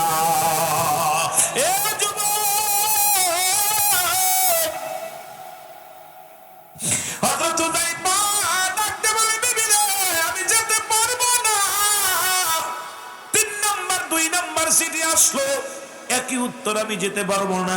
3 নাম্বার সিটি আসলো, বলে একই উত্তর আমি যেতে পারবো না। নবী দূর থেকে ডাকায় ডাকে হুযাইফার মনটা বড় মলিন। নবী ডাকতে বলে, হুযাইফা, ওই লোকটা তোমার কাছে 3বার আসলো, কারণটা কি রে হুযাইফা? হুযাইফা বলে, ইয়া রাসূলুল্লাহ, আপনার কাছে আমি লুকাইব না, গতকাল আমি সন্ধ্যায় বিয়ে করেছি নবী গো। নবী গো, ওই বিবির মুখটা আমি দেখি নাই, বিবিও আমারে দেখি নাই। ইয়া রাসূলুল্লাহ, ইয়া হাবিবাল্লাহ, সবে মাত্র গত রাত্রে আমাদের বিয়ে হয়েছে, আমি যুদ্ধের সিটি পাইয়া আপনার কদমের মধ্যে চলে এসেছি। ইয়া রাসূলুল্লাহ, ইয়া হাবিবাল্লাহ, বিবি আমাকে এক নজর দেখার জন্য আকুল হয়ে বসে আছে। ইয়া রাসূলুল্লাহ, বিবি বারবার আমাকে অনুরোধ করতেছে এক নজর দেখার জন্য। আমার নবী বলে, হুযাইফা রে, হুযাইফা, যাও যাও, তোমার আমি ছুটি দিলাম, যাও কিছু সময়ের জন্য তোমার বিবির সঙ্গে সময় কাটায় আসো। হুযাইফা এক দড়ি চলে গেলেন, যা বিবির ঘরের মধ্যে যা সালাম দা, আসসালামু আলাইকুম আলাল বাইত। ওয়ালাইকুম আসসালাম। ও আমার বিবি, আমি তোমার স্বামী তোমার ঘরের মধ্যে হাজির হয়ে গেছি। হুযাইফারে দেখিয়া বিবি বড় পাগল হয়ে গেছে রে। ডাকতে বলে, বিবি রে, বিবি খবরদার আমার কাছে আসবা না, কারণ কিছুক্ষণের মধ্যে আমি যুদ্ধে যাব, রওনা দিয়ে দিব। আরে আমি যুদ্ধের ময়দানে যাব, শাহাদাতের পেয়ালা পান করব, শাহাদাতের তামান্না আমাকে ডাকছে। এ যুবক, আমি মরণ যদি বলতো না, আজকের মাহফিলে আসলে তোদের পুলিশে ধরবে। একটা যুবক আসতি না, যদি বলা হতো আজকের মাহফিলে আসলে করোনা হবে, একটা আইতি না। কিন্তু নবীর সাহাবীরা জানতো যুদ্ধের ময়দানে গেলে নির্ঘাত আমি মারা যাব, কারণ আমার নবী আমার পরে আরো 2-3 জনের নাম ঘোষণা করেছে, যুদ্ধের ময়দানে গেলে আমি মারা যাব। তারপরও কিন্তু কোন সাহাবী পিছপা কাটে নাই, কারণ নবীর জন্য হাসি মুখে জীবন দেয়া গেছে, ইসলামের জন্য জীবন দেয়া গেছে। এর থেকে আমাদের শিক্ষা নিয়ে দরকার আছে কি না? যদি বলতে এখানে আসলে পুলিশে ধরবে, আসতো? কথা বলেন, আসতেন? কেউ আসতেন না। কিন্তু নবী সাহাবীরা জানে আমি গেলেই মারা যাবো যুদ্ধের ময়দানে। এ যুবক, দেবের কান্ডা লাগা শোনো, শেষ করবো, যেহেতু 2 দিন ব্যাপী আপনাদের কারণে আলোচনা বেশি আগাবো না, শেষ করে দিব। বাবা, দিলের কান্ডা লাগা শুনে নাও, আগামীকাল আলোচনা হবে, আপনারা বসবেন। আজকে আপনাদেরকে নিয়ে আর বেশি কষ্ট দিব না, তবে কথাগুলো একটু বলে যায়। বাবারা আমার শুনে নেন, বাবারা আমার, ও আমার বন্ধুরা আমার, গভীর মনোযোগ, আমার বাবারা আমার, বন্ধুরা আমার, একটু মহব্বতের সঙ্গে দুরূদ শরীফ পড়েন। আল্লাহুম্মা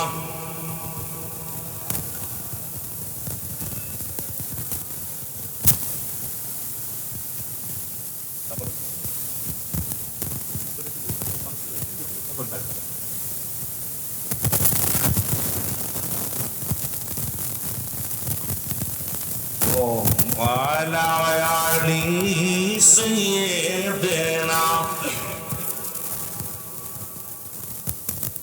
এ যুবক বন্ধুরা, দিলের কান্ডা লাগা শোনো,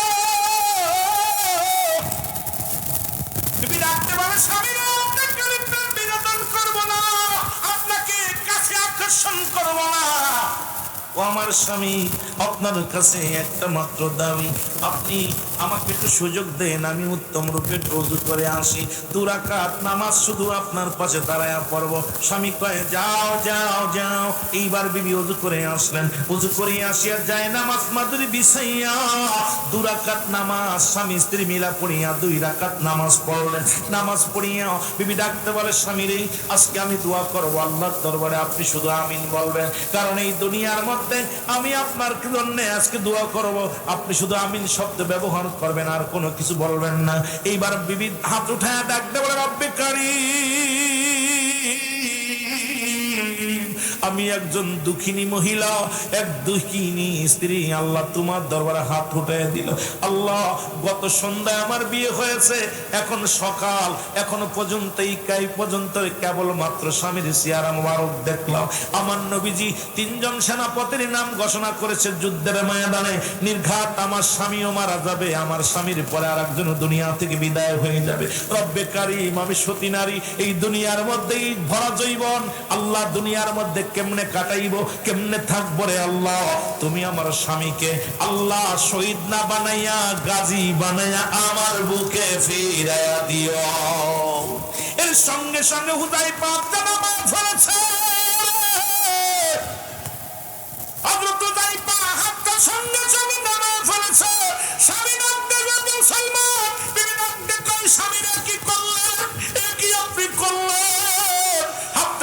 ঘুমাইলে, ও আমার স্বামী এখনই তো দোয়া কবুল হইতো, আপনি কেন ছেড়ে দিলেন?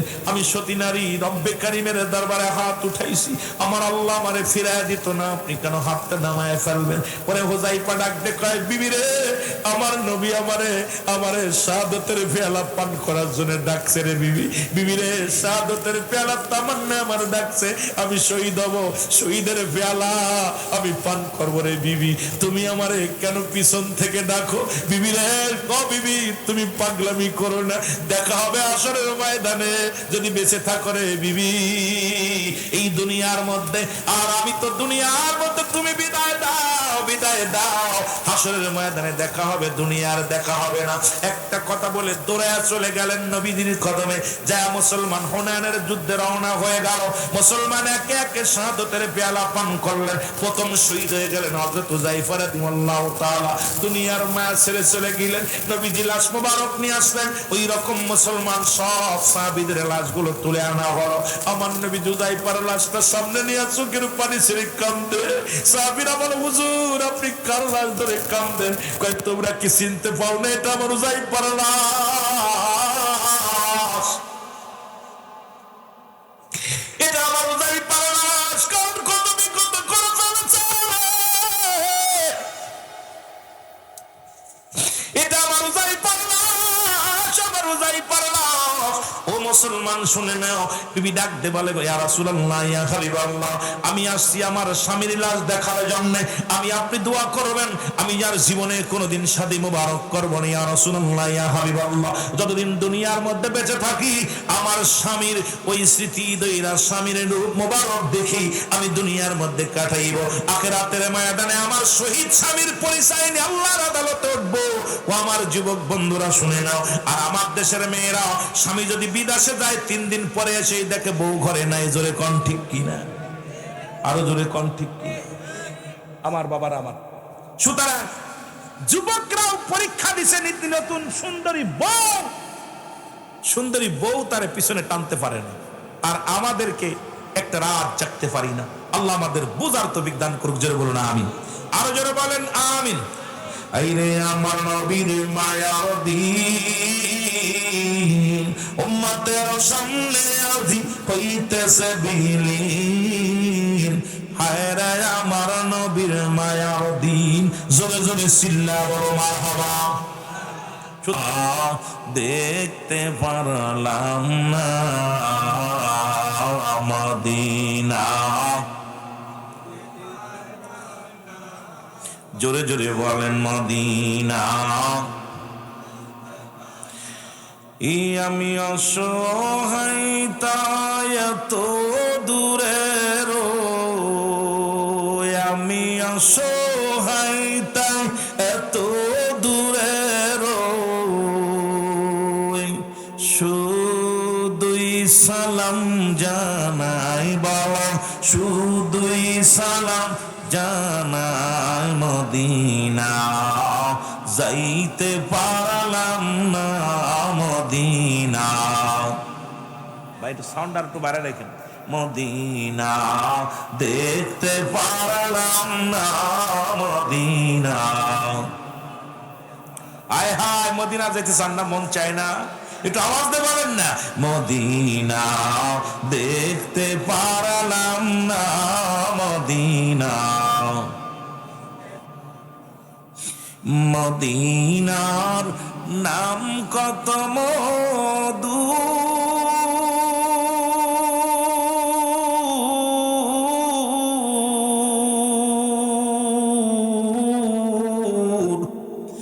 মদিনা আর যে কত দূর,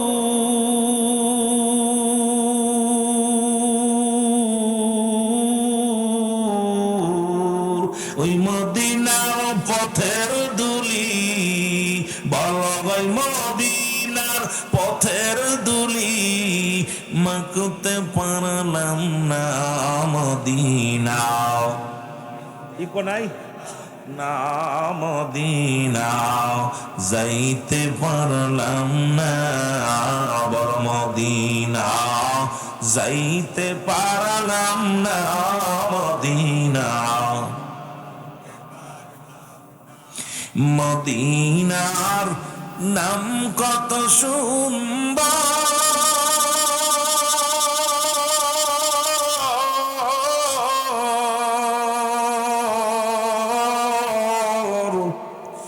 মদিনা কেড়েছে অন্তর।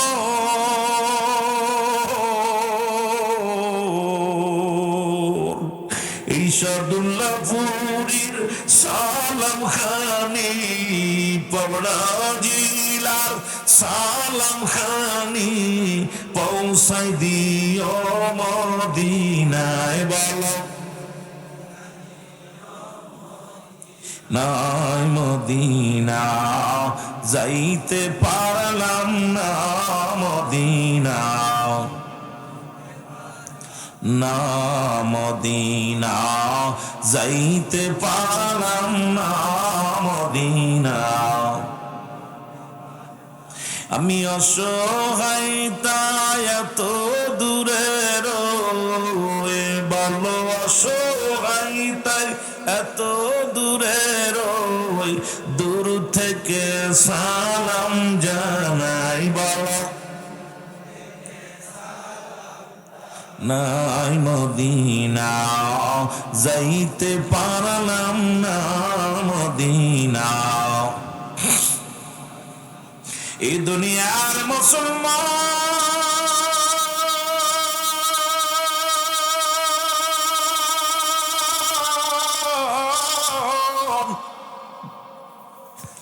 নবী লাগবে কবরে, নবী লাগবে মিজানে, নবী লাগবে ফুলসিরাতে, নবী লাগবে ইয়াউমাল কিয়ামতের ময়দানে।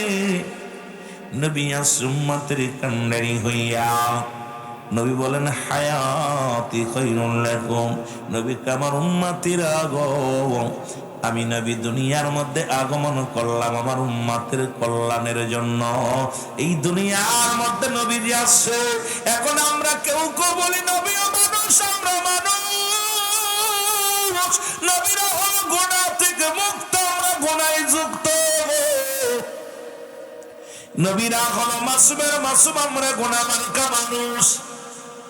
নবী কয় বান্দা উম্মতিরা শোন, ভালো কইরা দিল দিয়া শোন। নবী আমার উম্মতিরা গো, আমি নবী দুনিয়ার মধ্যে আগমন করলাম আমার উম্মতের কল্যাণের জন্য। উম্মতিরা যেমনি সংসার করলো, আমিও নবী এমনি করলাম। উম্মতিরা যেমনি বিয়া শাদী করলো, আমিও এমনি করলাম। নবী কয় উম্মতিরা রে, তোমরা যেমন চলাফেরা করলা, আমিও এমনি করলাম। সবচেয়ে বড় মজার বিষয় নবী উম্মতিরা রে, আমি নবী তোমাদের সঙ্গে কথাবার্তা বলতে পেরেছি গো, এই জন্য আমার উম্মতের জীবনটা বড় ধন্য। এখন আমার দেশের কিছু মুসলমান অপদার্থ লোকজন কয় নবীও মানুষ, আমরাও মানুষ। নবীরা হলো গুনাহ থেকে মুক্ত, আমরা গুনাহে যুক্ত। এখন মুসলমান এই দুনিয়ার মধ্যে বুকারাম পোলাফান কয় কি নবীর লগে মেসাল দেয়, দুনিয়ার মধ্যে নবীর সঙ্গে কোনো মেসাল চলে না। জোরে বলেন ঠিক কিনা? আবার নবীজি দুনিয়ার মধ্যে দুনিয়া থেকে বিদায় হয়ে গেছে গো, রাহমাতুল লিল আলামিন বলে ওয়াফাতি খায়রুল লাকুম। আমার ওফাত, আমার ইন্তেকালটাও আমার উম্মতের জন্য কল্যাণ স্বরূপ। যুবকেরা ও আমার সাদুল্লাহপুরের বাবারা, দিলের কান্ডা লাগায় শুনে নাও। রব্বুল আলামিনের হাবিব আমার আপনার প্রিয় নবী রাহমাতুল লিল আলামিন বলে উম্মতিরা রে, আমি নবী দুনিয়া থেকে বিদায় নিলাম, এটা উম্মতের জন্য কল্যাণ স্বরূপ। ও মামায়াতি খায়রুল লাকুম। নবী উম্মতিরা রে, এই দুনিয়া হইতে বিদায় নিলাম আমার উম্মতের জন্য কল্যাণ স্বরূপ গো। কারণ পৃথিবীর মধ্যে যদি কোন উম্মত ভালো কর্ম করে রে, আমি নবী সঙ্গে সঙ্গে প্রশংসা করি আল্লাহর দরবারে। ওহে আমার আল্লাহ, ওই সাদুল্লাহপুর, আল্লাহ হেফজুল্লাহ, আল্লাহ সিদ্দিকিয়া, আবাসিক হাফেজিয়া মাদ্রাসার ময়দানে অনেক গোলামেরা বইয়া বইয়া কোরআনের মাহফিল শোনে। আমার নবীজি খুশি হয়, প্রশংসা করে আল্লাহর দরবারে, আল্লাহ অমুক গ্রামে অমুক ব্যক্তি নামাজ পড়ে, রোজা রাখে, হজ করে, যাকাত দেয়।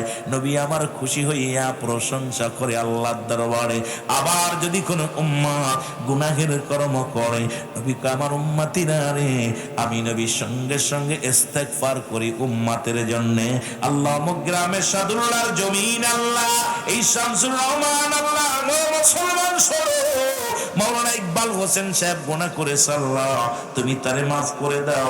আব্দুস সামাদ খান পীর মন্টু মিয়া আল্লাহ গুনাহ করেছে, মাফ করে দাও। আনিসুল্লাহ করে তুমি মাফ করে দাও। মোহাম্মদ নবী স্বপন ভাইরে তুমি মাফ করে দাও। এর অন্যায় করে ছেলে মাফ চায় বাবা, অন্যায় করে গ্রামের ছেলে মাফ চায় চেয়ারম্যান মেম্বার যাইয়া।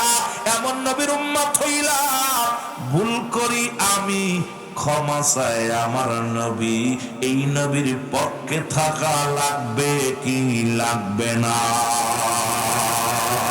রে আমার মনের নবী যাব আমি সোনার, বলো যাব আমি সোনার মদিনায়, বলো যাব আমি নাই, বলো যাব আমি।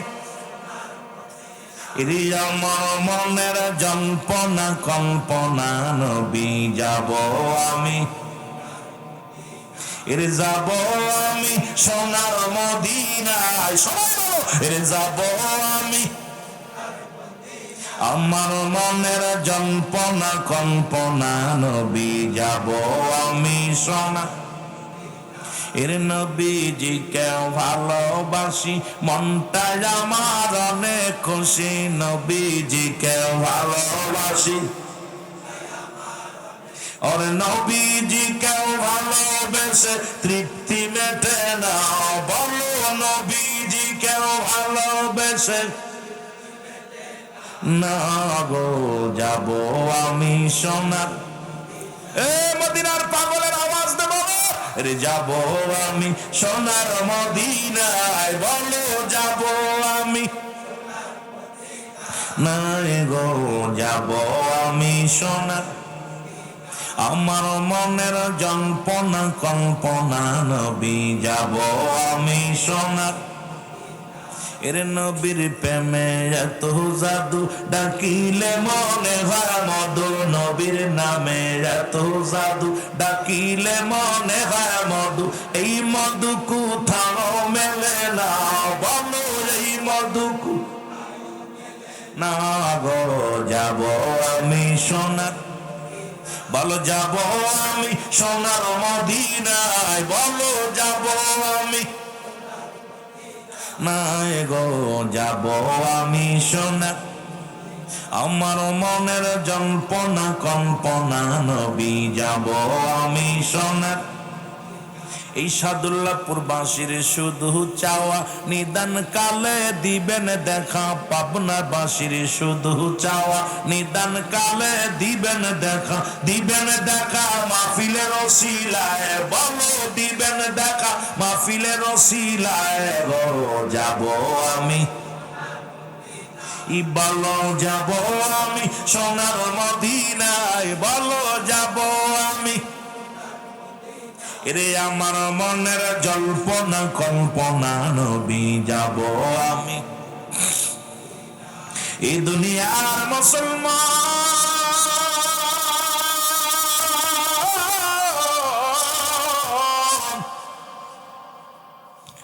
রহমতের নবী ও যুবক, নবুয়তের পরে 13 বছর মক্কা জীবনে কষ্ট করে নবী আমার চোখের পানিগুলো ফেলা ফেলায় কান্দে। ওরে নবুয়তের আগে কোন ব্যক্তি নবীর শত্রু হয় না।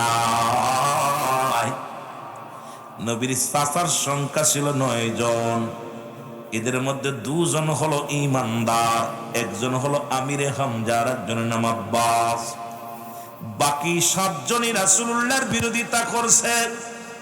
কারণ নবী যখনই দাওয়াত দিছে লা ইলাহা নাই কোন ইলাহ ইল্লাল্লাহু কাল্লা ছাড়ো, মুহাম্মাদুর রাসূলুল্লাহ সাল্লাল্লাহু আলাইহি ওয়াসাল্লাম। তখনই তো বিরোধ শুরু হয়ে গেছে মুসলমান। নবীকে বলছে কেউ কেউ কাফের মুশরিকরা পর্যন্ত নবীজিকে আল আমিন উপাধি দিছে।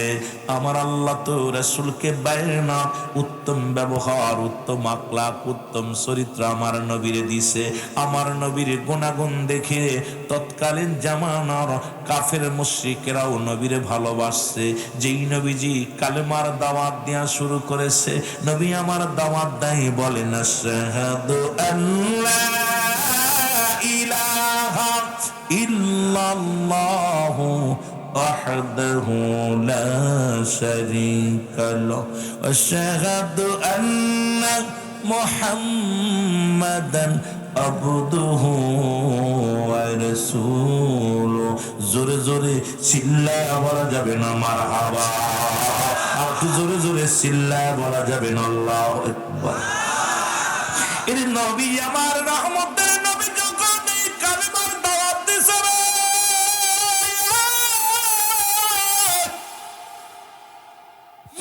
ওরে নবীর ফুফুর সংখ্যা ছিল 6 জন। দুজন ঈমান আনছে, একজনের নাম হযরত সুফিয়া আর একজনের নাম হযরত তুমুল। এরা মুসলমান 4 জন নবীর বিরোধিতা করেছে। ওই 4 জনে মুসলমান 9 জনের 7 জনই রাসূলুল্লাহর সঙ্গে বিরোধিতা করেছে। আমার নবী চোখের পানি ফেলে কান্দে, রব্বে কারীম, এই দুনিয়ার মধ্যে তুমি আমাকে শক্তি দাও, আর সইবার মতো শক্তি দাও, আমি যেন তোমারে না ভুলে যাই। হাজারো কষ্ট যদি দেয় কাফের বেঈমানেরা, নবী আল্লাহ আল্লাহ আল্লাহ, আমি যেন আমার উম্মতের মধ্যে কালেমার দাওয়াত দিতে পারি। এই দাওয়াত দিতে দিতে যেন আমি জীবনের শেষ নিঃশ্বাস ত্যাগ করতে পারি। জোরে জোরে চিল্লায়া বলা যাবে না মারহাবা। রহমতের নবী মক্কা নগরে কালেমার দাওয়াত দেওয়ার, রহমতের নবী কামলিওয়ালা নবী কাফেরদের নির্যাতন, কাফেরদের লাঞ্ছনা আমার আল্লাহ সইতে পারে না। আল্লাহ কয় জিবরিল যাও যাও, আমার হাবিবকে হিজরতের হুকুম দিয়ে দাও, কারণ মক্কা নগরের মানুষদের দিলে মায়া কম। ওই মক্কার মানুষেরা আমার নবীরে চিনতে পারে নাই, মক্কার মানুষেরা আমার নবীরে হারাইল। এরে আমি আমার নবীরে পাঠাইলাম মক্কা নগরে, যাও যাও, মদিনার আবহাওয়া ভালো, মদিনার অনুকূল আবহাওয়া সুন্দর, মদিনার মানুষগুলো অপেক্ষা আছে কালেমা পড়ার জন্যে, মদিনার মানুষগুলো রাসূলের দিকে তাকায় আছে, আমার নবী আইব, আমার নবীর হাতে হাত রেখে কালেমার মালা পরব। আরে রাহমাতুল লিল আলামিন আব্দুল্লাহর বেটা মুহাম্মদকে পাইয়া মদিনার ছোট মাসুম বাচ্চাগুলো খুশি হইব। যাও জিবরিল যাও, আমার হাবিবরে বলে দাও ওই মক্কার এই যন্ত্রণা কাফেরেরা দেয়, আমি নবী আমি আল্লাহ সইতে পারি না, আমার হাবিবের কষ্ট দেখে আমি ধৈর্য ধরতে পারি না। যাও যাও যাও, আমার হাবিবরে বলো সেজন্য রাতের আধারে চলে যায় মদিনায়। জোরে জোরে চিল্লায় বলা যাবে না মারহাবা। জিবরিল আমিন আসিয়া ডাকতে বলে, নবী আসসালামু আলাইকুম ইয়া রাসূলুল্লাহ, আসসালামু আলাইকুম ইয়া হাবিবাল্লাহ। নবী ওয়ালাইকুম আসসালাম। জিবরিল কি সংবাদ নিয়ে আইছো বলো। আমার নবীরে ডাকতে কয় জিবরিল আমিন ইয়া রাসূলুল্লাহ ইয়া হাবিবাল্লাহ, মদিনার মানুষেরা পথে অপেক্ষায় আছে আপনার কালেমা নেওয়ার দেওয়ার জন্য। ইয়া রাসূলুল্লাহ, দিন নেওয়ার জন্য, দিনের দাওয়াত নেওয়ার জন্য মদিনার বালকেরা রাস্তায়, মদিনার নারীরা রাস্তায়, মদিনার ছোট আবাল বৃদ্ধ সব সবাই অপেক্ষা ইয়া রাসূলুল্লাহ ইয়া হাবিবাল্লাহ, এই মক্কার জমিনে আপনি আর কষ্ট করেন না। যেদিনে ওই মদিনা ইসলামের পতাকা যেদিন পতপত করে উঠবে ইয়া রাসূলুল্লাহ ইয়া হাবিবাল্লাহ, ওই দিন আপনি জন্মভূমিতে আবার ফিরে আসবেন কালেমার দাওয়াত নিয়ে। আমার নবী ডাক দিয়ে বলে, জিবরিল রে, এই জমিনে আমার মায়ের জমিন রে, এই জমিন আমার বাবার জমিন,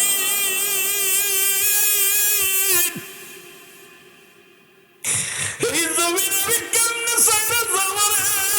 ও মক্কার লোকেরা রে। জিবরিল আমিন কয়, ইয়া রাসূলুল্লাহ ইয়া হাবিবাল্লাহ, আর দেরি করেন না, আপনি মদিনায় চলে যান। আমার নবী মদিনায় চলে গেল। আমার যুবকেরা শোনো, লম্বা ইতিহাস বলতে গেলে সময় লাগবে। আমার বাবারা, আমার মদিনার জমিনে যা পর নবী চলে গেলেন, ছোট্ট ছোট্ট দুইটা বালক ছেলে, এক ছেলের বয়স 8 বছর আর এক ছেলের বয়স মাত্র 10 বছর। এই দুটি ছেলে নবীকে সালাম দেয়, আসসালামু আলাইকুম ইয়া রাসূলুল্লাহ, আসসালামু আলাইকুম ইয়া হাবিবাল্লাহ। নবী কো আলাইকুম আসসালাম। বালকেরা রে, মদিনার বালকেরা রে, আমার নবী ডাকতে বলে, ও মদিনার বালকেরা, আয় রে। বালক দুইটা যায় বলি, ইয়া রাসূলুল্লাহ ইয়া হাবিবাল্লাহ, নবী গো আপনার বাড়ি কোথায় গো? আমার নবী বলে, আমার বাড়ি মক্কায়। ছোট দুইটা বালক ইন্টারভিউ নেয় আমার নবীর। এই দুটি বালকের বয়স, একটার বয়স 10 আর একটার বয়স 8। এই যে মাসুম বাচ্চাগুলো বসে আছে মাঝখানে, এই ছোট্ট মানুষদেরকে দিয়ে আলোচনা শুরু করি। আমি আস্তে আস্তে যুবকদের আলোচনায় যাব। ও মুসলমান, শরিয়াত তরিকাতের কিছু আলোচনা করব। আমার নবী ডাক দিয়ে বলে, গো বালকের, আমার বাড়ি মক্কায়। আমার নবীরে বালক দুটি ডাক দিয়ে বলে, ইয়া রাসূলুল্লাহ ইয়া হাবিবাল্লাহ, আপনি কেন মদিনায় আসলেন নবী গো? আপনার কি কোনো ঘর নাই? আপনার কি কোনো বাবা মা নাই? আমার নবী কান্দের কয়, বালকেরা রে, আমার নবী কান্দের কয়, বালকেরা রে, আমার ঘর আছে, বাড়ি আছে, আমার জন্মভূমি।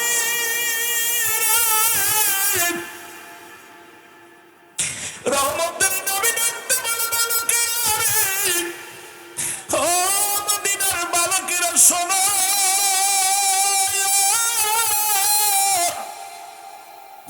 এই দুনিয়ার মধ্যে আমি নবী এমন এতিম রে, এই দুনিয়ার মধ্যে আমার মাও নাই, আমার বাবাও নাই। কে আমারে সান্ত্বনা দিবে? কে আমারে ভালোবাসবে?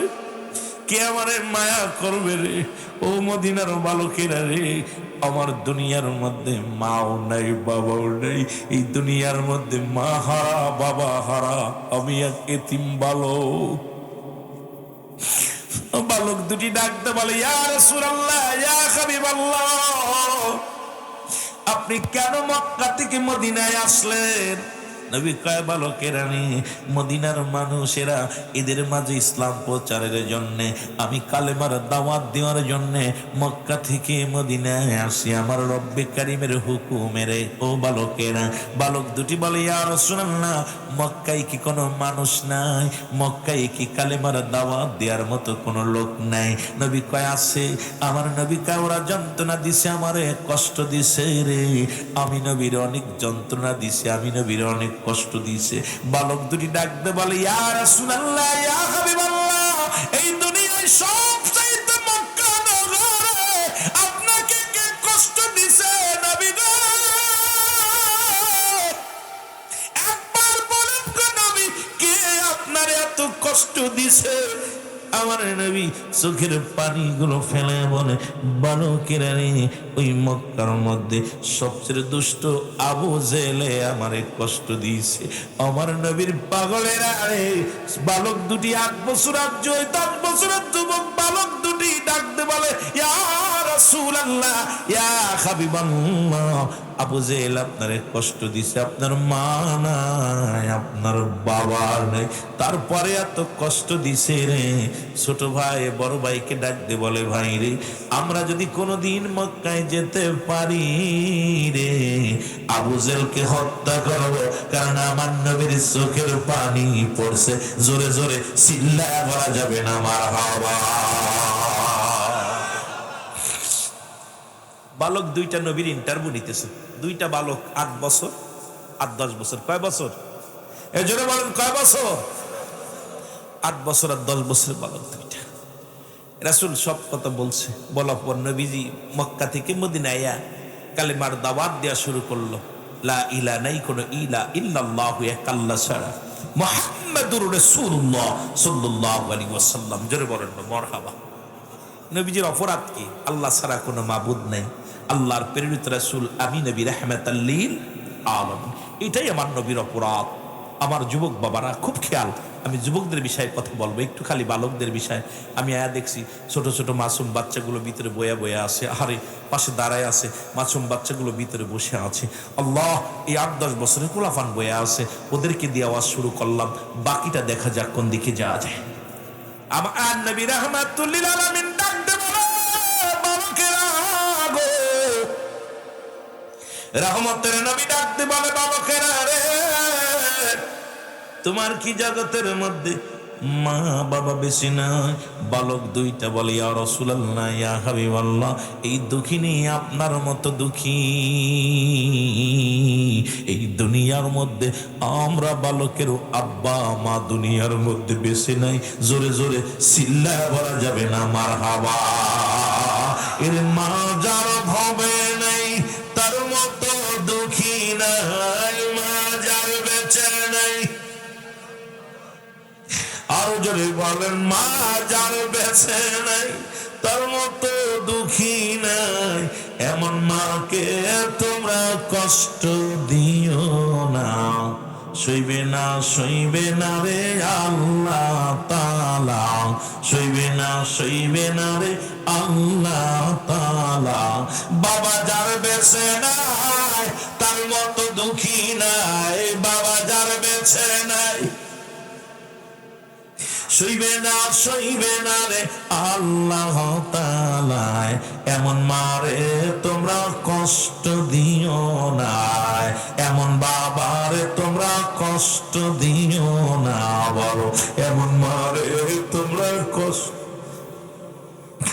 মায়ে হস্ত তুলে করতো দোয়া, কবুল করতো আল্লাহ তাআলা। মায়ে হস্ত তুলে করতো দোয়া, কবুল করতো আল্লাহ তাআলা। সুখী হতো সন্তানেরা ধরা।